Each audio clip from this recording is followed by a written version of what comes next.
high profile होननायखौथ' गाज्रि मोनदों दा जोंनि रायजो राजा बिथांमोना बे हाई प्रफाइलनिफ्राय नोङो WhatsApp मेसेज हरलाय नोंथाङा रिप्लाइ मोनो नामा जों जे बिराद खस्थ' खालामनानै देरहाहोहरो जोंनि बे काजलगावआव सानैसो एमपि थानायनाव WhatsApp मेसेज हरलाय रिप्लाइ मोनगोन नामा ओरै जोंनि चिरां जिल्लानि रायजोफ्रा ओंखारबोदों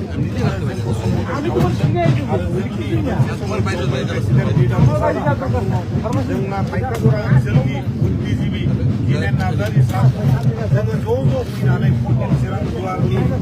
इन्डिपेन्डेन्ट उदां बिजाथि जोङो गथायफैबाय आरो दिनैनि जेनाखि बे उदां बिजाथि गथायनाय बेवहाय रायजो राजाफ्रा लोब लोब फैनानै जोङो समर्थन खालामदों मानो खालामदों खालामनो हागोन मानो होनोबा जोङो थांनाय बोसोरफोराव रायजो राजाफोरखौ गसं खालामदों बिथांमोननि अभाब अभियोगाव जोङो गसं खालामदों सोरनोबा जुदि बेमारि जानायाव मेगन नुवाखैबा जों मेगन नुहोदों सोरबा जुदि माइ गायनो दुब्लि बारियाव दै गैयाबा जों बान्दो थेनानै होदों आरो रायजो राजाफोरनो बेखौनो नांगौ मानो होनोबा जोंनि रायजो राजा बिथांमोना माइ गायनानै जायो बिथांमोनजों जों गसंथागोन आरो जों गसंथाबोदों आरो बिनि थाखायनो दिनै बिथांमोनाबो जोंजों गसंथादों रायजोआ उदां लुबैदों गिदिर गिदिर नेता जाय बिथांमोना गावखौनो राजा बायदि सानो WhatsApp कल हरबाबो हरफिना मेसेज हरबाबो हरफिना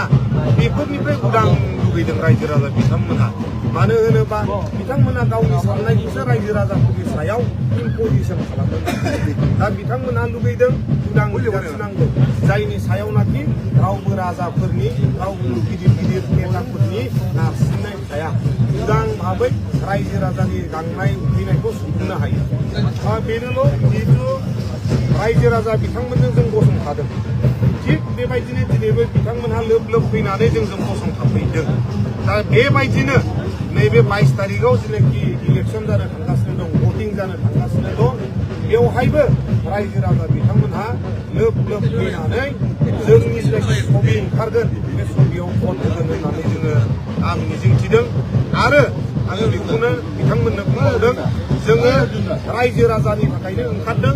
रायजो राजानि थाखायनो गसंथानानै जोङो खामानि मावलांगोन दिनै जोङो गावनि उदैनि थाखायल' बेवहाय ओंखारबोआखै गावनि उदैनि थाखायल' जुदि ओंखारोबा आङो दिनै 3 लाख टाकानि साख्रि गारनानै मारबान 3 लाख टाकानि साख्रि गारनानै नाथाय जोंनि दैदेनगिरि रनजित बसुमतारी बिथांमोनहा गावनि फिसाफोरखौबो सिनायग्रोदों रायजो राजाफोरखौ जोंनि खाम्फा बरगयारि बिथां 17 बोसोर सालायलांबाय बिथांनि कार्यकलापखौ जोंनि रायजो राजा बिथांमोना मिथिखागौ दा बिनि थाखायनो जोङो जोंनि रायजो राजा चिरां जिल्लानि गासैबो जाथि जनगोष्ठीनि रायजो राजा बिथांमोनहा उदां लुबैदों आरो उदां बिजाथिखौ लुबैदों खाम्फा बरगयारिया इउपिपिएलआव थानानै खामानि मावनो हागोन होननानै सानो नोंथाङा खाम्फा बरगयारि बिथाङा 17 बोसोरावनो जेबो मावनो हायाखैबा इउपिपिएलआव थानानै बे 5 बोसोर फैबा मालाय मा मावनो जोंथ'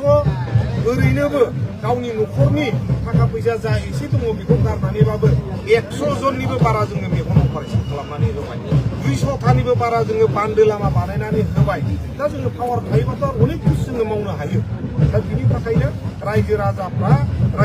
बिथांमोना जोंखौनो लुबैथारदों